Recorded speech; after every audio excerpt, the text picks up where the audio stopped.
Hi అండి, నా పేరు హరిప్రియ, హరి గార్డెన్.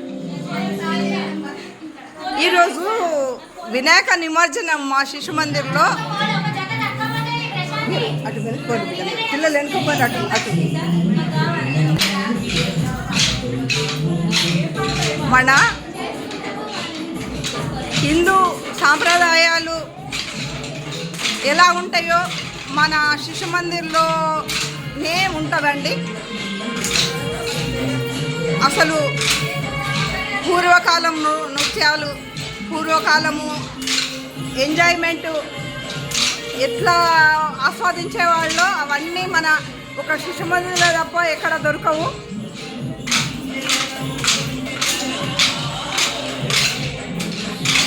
భజనలతోనే వెళ్తారు మన వాళ్ళు ఎప్పుడు.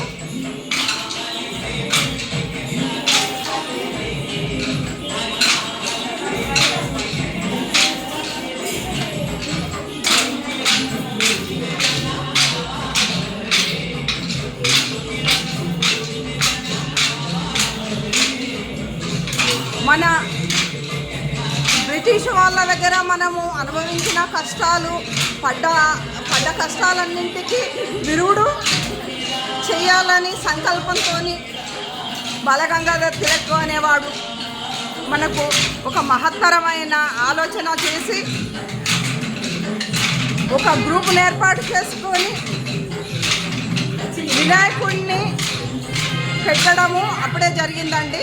ఆయన ద్వారానే మనం నలుగురు హిందువులు ఒక దగ్గర ఉంటే వాళ్ళు బ్రిటిష్ వారు వాళ్ళు భరించే వాళ్ళు కాక అసలు ఆడపిల్లలను ఎత్తుకెళ్ళడము, ఆడపిల్లలను కొట్టడము, మగవాళ్ళను ముసలి వాళ్ళను కొట్టడము, అసలు వాళ్ళకు అదుపు ఆజ్ఞ లేకుండా జరిగినది.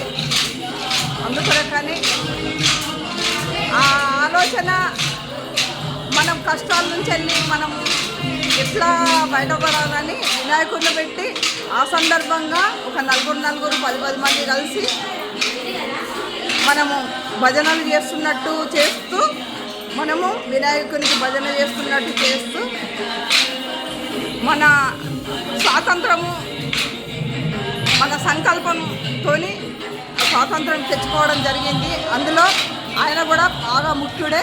బాలగంగాధర్ తిలక్ సంకల్పం చేసినవాడు ఫస్ట్.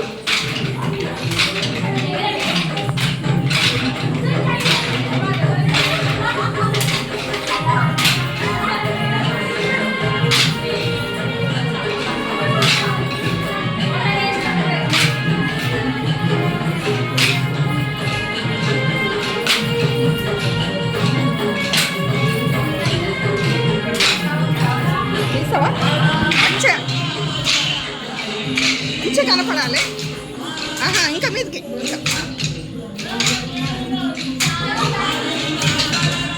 అందరూ రావాలి. అట్లా చూసుకో, అట్లే పట్టుకో.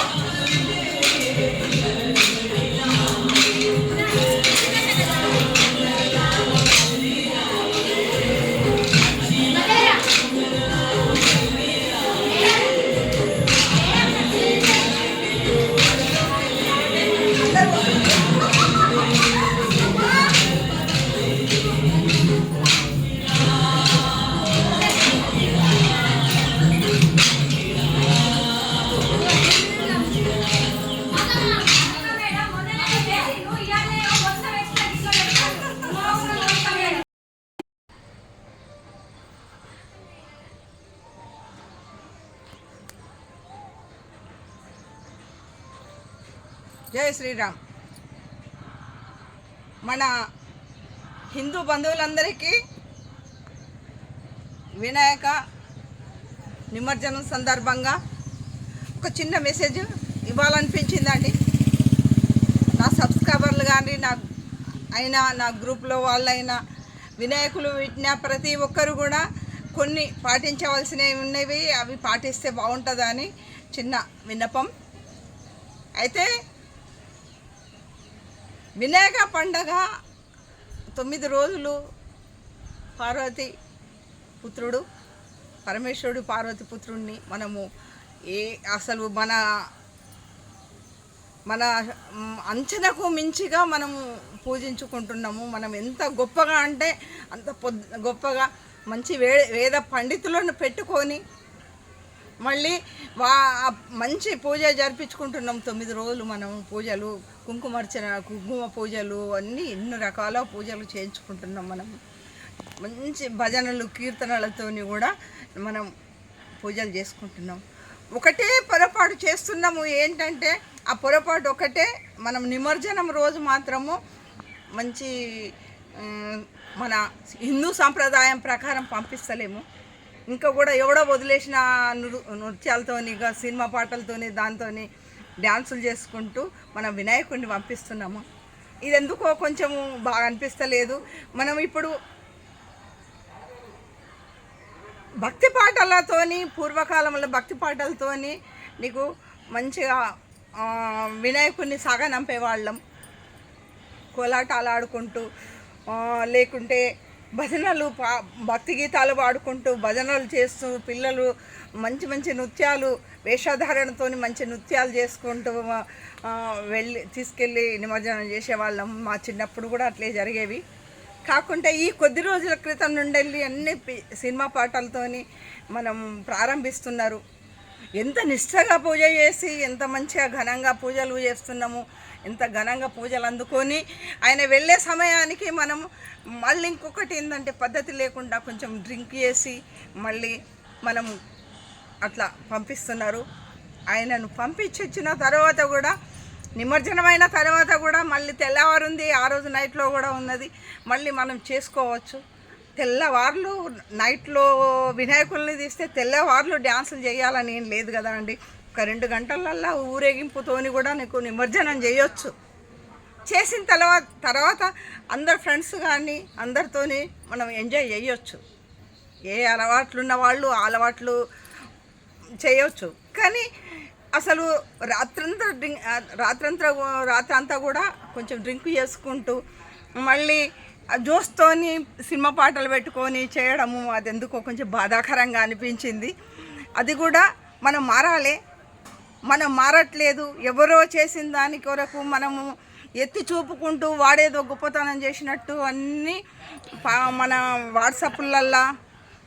వాట్సాప్లల్లో అందులో ఇందులో అన్నీ మనం మెసేజ్లు పంపుకుంటూ మనము చిన్నతనం అయ్యి వాళ్ళను ఇంకా రెచ్చగొట్టేటట్టు మనం ప్రవర్తిస్తున్నాము. మనకు శక్తివంతులమని చూపించుకోవడానికి ఈ పండుగను మనం ఘనంగా జరుపుకున్నప్పుడు ఘనంగా నిమజ్జనం చేసుకోవాలని నేను కోరుకుంటున్నా. ఆ బాలగంగాధర్ తిలక్ ఎంత గొప్పవాడండి. మనకు మంచి అవకాశం ఇచ్చి మనము హిందువులందరూ ఈ వినాయకుని ద్వారా మనం అందరం ఐకమత్యంగా అన్నిటికన్నా గొప్ప పండగ ఇదే కదా అండి. మనం అందరం ఒక కాడ భోజనాలు చేసుకుంటూ దసరా కన్నా మంచి గొప్ప పండగ మనకి ఇదే. అసలు నిజానికి ఆలోచించాలంటే అన్నిటికన్నా గొప్ప పండగ వినాయక చవితి. ఆయన తండ్రి ఉన్నాడు చూడండి. ఆయన తండ్రి అయితే ఎంత గొప్ప డ్యాన్స్ చేస్తాడండి. అసలు ఆయనకు ఎన్నో కీర్తనలు ఎన్నో పాటలు ఉన్నవి. మంచి డ్యాన్సర్ కూడా వాళ్ళ నాన్న, వినాయకుడు నాన్న. అటువంటి ఎన్నో ఉండగా కూడా మనం ఎక్కడో అడగచ్చి తెచ్చుకునేవి కాకుండా మనకు పూర్వీకులు ఇచ్చింది, మనకు భగవంతుడు ఇచ్చినది. భగవంతుడిని కొలుసుకుంటూనే భగవంతుడిని కొలుస్తూ వినాయక నిమజ్జనం చేస్తారని ఈ హరిగడ్డ నుంచి ఒక చిన్న సందేశం పంపిస్తున్నాండి. ఎవ్వరు కూడా హట్టు కాకండి. నేను ఇట్లా మాట్లాడినందుకు కొంచెమన్నా మనం మారి మనం మనుషుల్లాగా తయారవ్వాలి. అసలు ఏంటంటే విడిగా మనకు కుదురుతలేదండి. మనకు దేవునికి మనకు అసలు సంబంధం లేకుండా ఇంత పూజ చేసుకుంటే అంత మంచిది. కానీ నిమజ్జనం రోజు మాత్రం ఇటువంటి పరిస్థితులు జరగొద్దని కోరుకుంటూ ఉంటానండి. హరిగడ్డన్ మాట ఎవ్వరికి ఏమనిపించినా కానీ తప్పుగా తీసుకోకండి. ఉంటానండి. బాయ్ అండి.